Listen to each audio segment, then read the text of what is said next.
You know that saying about lemons and lemonade? Well, that's exactly what the Nets did when they turned the worst trade in NBA history into a Kyrie, KD-Harden super team in just 5 years. They had the worst lemons. Lemons that cost them Jason Tatum, Jaylen Brown, and at one point, Kyrie Irving. Lemons that cost them $200 million and put every Nets fan through hell for 5 years. But the question is, how? How did the Nets get this bad, and how did they turn those lemons into the best lemonade in franchise history? Well, we'll tell you. This is a ClutchPoints original on how the Brooklyn Nets came back from the worst trade in NBA history to create Scary Hours. It all started in 2013. The Nets are riding their highest high in years. Led by a dyed pick 3 of Brook Lopez, Joe Johnson, and a prime Darren Williams, the Nets opened up their brand new home in style. Just a year before, they'd only won 22 games and improved to 49-33 in their first season in Brooklyn. They had a new location, a new arena, a shiny new star, and a crazy Russian owner who is definitely not part of the mafia. About that last bit. If you're wondering why the Nets moved to Brooklyn, thank Mikhail Prokhorov, the first international team owner in league history and the coolest vampire ever. He bought the Nets in 2010 with the intent to move them to Brooklyn. He promised fans a championship within 5 years and was as aggressive as that promise implied. LeBron took his talents to South Beach? Fine. Dwight Howard decided to torture Orlando a bit more? Okay. Melo chose the Knicks? No worries. Darren Williams was all this team needed for the big move to Brooklyn. Prokhorov's ambition paid off. So, why not capitalize? What could go wrong? Enter the sour lemons.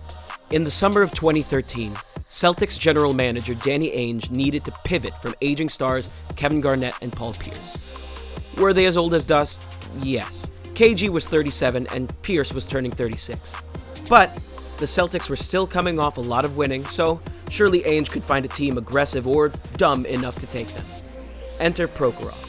In return for the 2 stars plus Jason Terry and DJ White, the Nets gave up a boatload of players, first-round picks in 2014, 2016, and 2018, and a pick swap in 2017. This super team boasted 35 All-Star appearances between them, so fans initially didn't mind the picks given up or the nearly $200 million in added payroll. The Nets were cool again, baby, and they had years ahead of them. Or rather, year. Singular. Within just 1 year, Pierce and Garnett were gone. Darren Williams' ankles started to give way, as did Brook Lopez's feet. 2 years after the trade, the Nets were 21-61, with no picks and seemingly no future. Speaking of which, those picks they gave up, they turned into Jaylen Brown, Jason Tatum, and Kyrie Irving. The Nets did get some former number 1 picks later, though. Andrea Bargnani and Anthony Bennett still count, right? Finally, we're at Sean Marks. How exactly do you find value in rotten lemons? Well, you go dumpster diving. First, actual bargains. Spencer Dinwiddie and Joe Harris were waived from their own teams. Karis LeVert's draft rights were traded to the Nets due to injury concerns. The second phase was to take on awful contracts for value.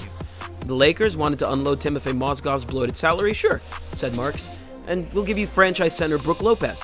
Just throw in the team punching bag D'Angelo Russell and we're set. Third phase, lemonade. After one last troubling season, the Nets, led by Russell, exploded. D'Angelo Russell earned his first All-Star berth. Spencer Dinwiddie and Joe Harris drew eyes as the 2019 Skills Champion and 3-point contest champions, respectively. And the Nets completed their first season above 500 in 5 years.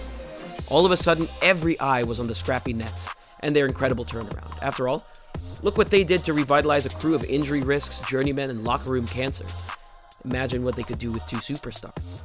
Kyrie Irving was souring in Boston, and Kevin Durant was coming off an injury and plenty of ire in Golden State. Both were entering free agency, and both needed a new start.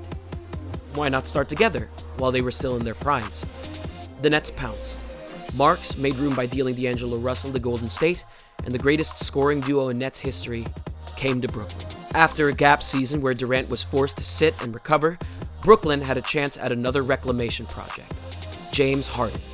Harden was done with a decade of disappointment in Houston, and Houston was done with him. He was actively sitting out of games and literally eating his way out of relevance. So, the Rockets were happy to ship his beard anywhere for the proper price. With the right teams playing ball on either side, the Nets walked away with Harden. Fast forward to 2021, and the Brooklyn Nets are in plenty ways still a home for misfit toys. Kyrie, KD, and Harden are all controversial stars in their own right. Count Blake Griffin and DeAndre Jordan with them too. But, along with one of the best supporting casts in the NBA, the Brooklyn Nets became the most talented band of misfits turned brothers the league has ever seen. Lemons into lemonade. From one of the most embarrassing heists in NBA history to one of the best offenses the league has ever seen, these Nets really went from zeros to heroes. Maybe they can make some history on the way. If you like this trip down memory lane, make sure to like and subscribe so you never miss one of our videos.